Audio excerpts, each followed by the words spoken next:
Neat ಪ್ರಶ್ನೆ ಪತ್ರಿಕೆ ಸೋರಿಕೆ ತಡೆಯಲು ಸರ್ಕಾರ ತೆಗೆದುಕೊಂಡಿರುವ ಯೋಜಿತ ಕ್ರಮದ ಕುರಿತು ತಮ್ಮ ಇನ್ಸ್ಟಾಗ್ರಾಂ ವಿಡಿಯೋಗೆ ಸಕಾರಾತ್ಮಕವಾಗಿ ಪ್ರತಿಕ್ರಿಯಿಸಿದ್ದಕ್ಕಾಗಿ ಯುವಕರಿಗೆ ಪ್ರಧಾನಿ ಮೋದಿ ಕೃತಜ್ಞತೆ ಸಲ್ಲಿಸಿದ್ದಾರೆ.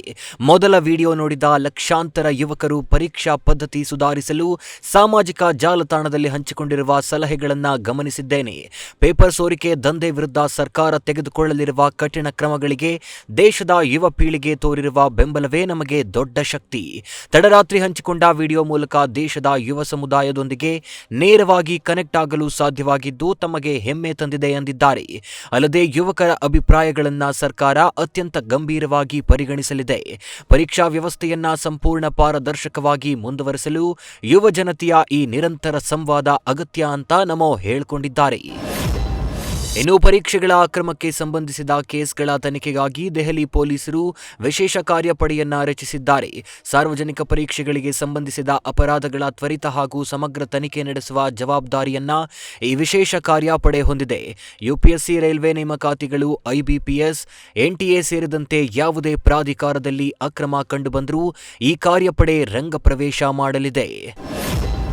ಜುಲೈ 20ರಂದು ಪ್ರತಿಭಟನೆ ವೇಳೆ ವಿದ್ಯಾರ್ಥಿಗಳ ಮೇಲೆ ಪೊಲೀಸರ ಲಾಠಿ ಚಾರ್ಜ್ ಕ್ರಮ ಪ್ರಶ್ನಿಸಿ ಸಲ್ಲಿಸಿದ್ದ ಅರ್ಜಿಯ ತುರ್ತು ವಿಚಾರಣೆಗೆ ಸುಪ್ರೀಂ ಕೋರ್ಟ್ ನಿರಾಕರಿಸಿದೆ ಎಂಬ ಸುದ್ದಿಗೆ ಸಿಜೆಐ ಗರಂ ಆಗಿದ್ದಾರೆ. ಲಾಠಿ ಚಾರ್ಜ್ ಕ್ರಮ ಪ್ರಶ್ನಿಸಿ ಸಲ್ಲಿಸಲಾದ ಅರ್ಜಿಯ ತುರ್ತು ವಿಚಾರಣೆಗೆ ನಿರಾಕರಿಸಿದ್ದೇನೆ ಎನ್ನುವ ವರದಿಗಳೆಲ್ಲ ಅಜಾಗರೂಕತೆಯಿಂದ ಕೂಡಿವೆ ಅಂತ ಮುಖ್ಯ ನ್ಯಾಯಮೂರ್ತಿ ಸೂರ್ಯಕಾಂತ್ ಗರಂ ಆಗಿದ್ದಾರೆ. ಅಲ್ಲದೆ ಲಾಠಿ ಚಾರ್ಜ್ಗೆ ಸಂಬಂಧಿಸಿದಂತೆ ಕೋರ್ಟ್ ಮುಂದೆ ಯಾವುದೇ ಅರ್ಜಿ ಸಲ್ಲಿಸಲಾಗಿಲ್ಲ ಅಂತ ಸ್ಪಷ್ಟಪಡಿಸಿದ್ದಾರೆ.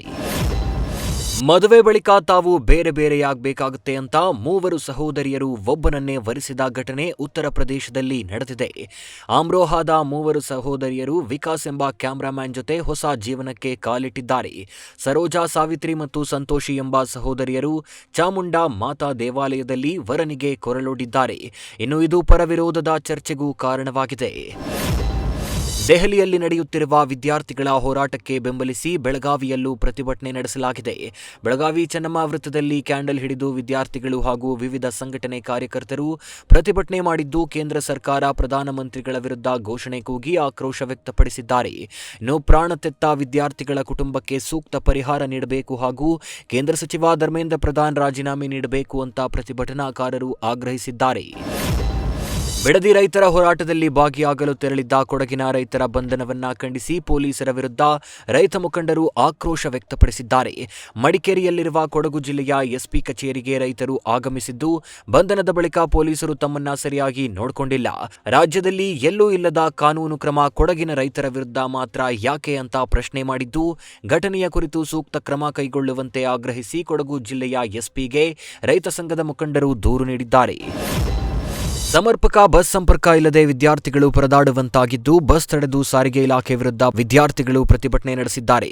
ಬೆಳಗಾವಿ ಜಿಲ್ಲೆಯ ಅಥಣಿ ತಾಲೂಕಿನ ಗುಂಡೇವಾಡಿ ಗ್ರಾಮದಲ್ಲಿ ವಿದ್ಯಾರ್ಥಿಗಳು ಪ್ರತಿಭಟನೆ ನಡೆಸಿದ್ದು, ಅಥಣಿ ಪಟ್ಟಣಕ್ಕೆ ಸರಿಯಾದ ಬಸ್ ವ್ಯವಸ್ಥೆ ಇಲ್ಲ, ಕೆಲ ಬಸ್ ಚಾಲಕರು ಬಸ್ ನಿಲ್ಲಿಸದೆ ಹಾಗೆಯೇ ತೆರಳುತ್ತಾರೆ ಅಂತ ವಿದ್ಯಾರ್ಥಿಗಳು ಆಕ್ರೋಶ ವ್ಯಕ್ತಪಡಿಸಿದ್ದಾರೆ. ಕರಾವಳಿ ಜಿಲ್ಲೆಗಳಲ್ಲಿ ಭಾರೀ ಮಳೆಯ ಮುನ್ಸೂಚನೆ ಹಿನ್ನೆಲೆ ಮುಂಜಾಗ್ರತಾ ಕ್ರಮವಾಗಿ ಇಂದು ಶಾಲಾ ಕಾಲೇಜುಗಳಿಗೆ ರಜೆ ಘೋಷಿಸಲಾಗಿದೆ. ದಕ್ಷಿಣ ಕನ್ನಡ ಹಾಗೂ ಉಡುಪಿ ಜಿಲ್ಲೆಗಳಲ್ಲಿ ಹವಾಮಾನ ಇಲಾಖೆ ಆರೆಂಜ್ ಅಲರ್ಟ್ ನೀಡಿದ್ದು, ವ್ಯಾಪಕ ಮಳೆಯಾಗುವ ಸಾಧ್ಯತೆ ಹಿನ್ನೆಲೆ ಜಿಲ್ಲಾಡಳಿತ ಅಂಗನವಾಡಿಯಿಂದ ದ್ವಿತೀಯ ಪಿಯುಸಿವರೆಗಿನ ಎಲ್ಲಾ ಶಾಲಾ ಕಾಲೇಜುಗಳಿಗೆ ರಜೆ ಘೋಷಣೆ ಮಾಡಿದೆ. ಇನ್ನು ಮಳೆ ಇನ್ನಷ್ಟು ಹೆಚ್ಚಾಗುವ ಸಾಧ್ಯತೆ ಇದ್ದು, ವಿದ್ಯಾರ್ಥಿಗಳು ಹಾಗೂ ಸಾರ್ವಜನಿಕರು ಅಗತ್ಯ ಮುನ್ನೆಚ್ಚರಿಕೆ ವಹಿಸುವಂತೆ ಜಿಲ್ಲಾಡಳಿತ ಮನವಿ ಮಾಡಿದೆ. ಮಂಡ್ಯದ ಕೆಎಸ್ಆರ್ಟಿಸಿ ಬಸ್ ನಿಲ್ದಾಣದ ಬಳಿ ಇದ್ದ ಭಾರೀ ಗಾತ್ರದ ಮರವೊಂದು ಏಕಾಏಕಿ ಧರಾಶಾಯಿಯಾಗಿದ್ದು, 10ಕ್ಕೂ ಹೆಚ್ಚು ಬೈಕ್ಗಳು ಜಖಂಗೊಂಡಿವೆ. ವಾಹನಗಳನ್ನು ಮರದ ಕೆಳಗೆ ನಿಲ್ಲಿಸಿ ಸವಾರರು ತೆರಳಿದ್ರು. ಈ ವೇಳೆ ಮರ ಬಿದ್ದಿದ್ದು, ಅದೃಷ್ಟವಶಾತ್ ಮರ ಬೀಳುವ ವೇಳೆ ಸ್ಥಳದಲ್ಲಿ ಯಾವುದೇ ಸಾರ್ವಜನಿಕರು ಇರದ ಕಾರಣ ಭಾರೀ ಅನಾಹುತವೊಂದು ತಪ್ಪಿದೆ. ಸದ್ಯ ಘಟನೆ ಬಳಿಕ ನಗರಸಭೆ ಅಧಿಕಾರಿಗಳು ಸ್ಥಳಕ್ಕಾಗಮಿಸಿ ಮರವನ್ನ ತೆರವುಗೊಳಿಸಿದ್ದಾರೆ. ಮಾಜಿ ಪ್ರಧಾನಿ ಎಚ್.ಡಿ. ದೇವೇಗೌಡರ ಮನೆಗೆ ರಾಜ್ಯಪಾಲ ತಾವರ್ಚಂದ್ ಗೆಹ್ಲೋಟ್ ಭೇಟಿ ನೀಡಿದ್ದಾರೆ. ಸುಮಾರು 20 ನಿಮಿಷಗಳ ಕಾಲ ದೇವೇಗೌಡರು ಹಾಗೂ ಕುಟುಂಬ ಸದಸ್ಯರೊಂದಿಗೆ ಮಾತುಕತೆ ನಡೆಸಿದ್ದು, ದೇವೇಗೌಡರ ಕುಟುಂಬಕ್ಕೆ ರಾಜ್ಯಪಾಲರು ಸಾಂತ್ವನ ಹೇಳಿ ಆತ್ಮಸ್ಥೈರ್ಯ ತುಂಬಿದ್ದಾರೆ. ಇನ್ನು ಇದೇ ವೇಳೆ ಕೇಂದ್ರ ಸಚಿವ ಎಚ್.ಡಿ. ಕುಮಾರಸ್ವಾಮಿ ಹಾಗೂ ಶಾಸಕ ಎಚ್.ಡಿ. ರೇವಣ್ಣ ಸೇರಿದಂತೆ ಕುಟುಂಬದ ಇತರೆ ಸದಸ್ಯರು ಉಪಸ್ಥಿತರಿದ್ದರು.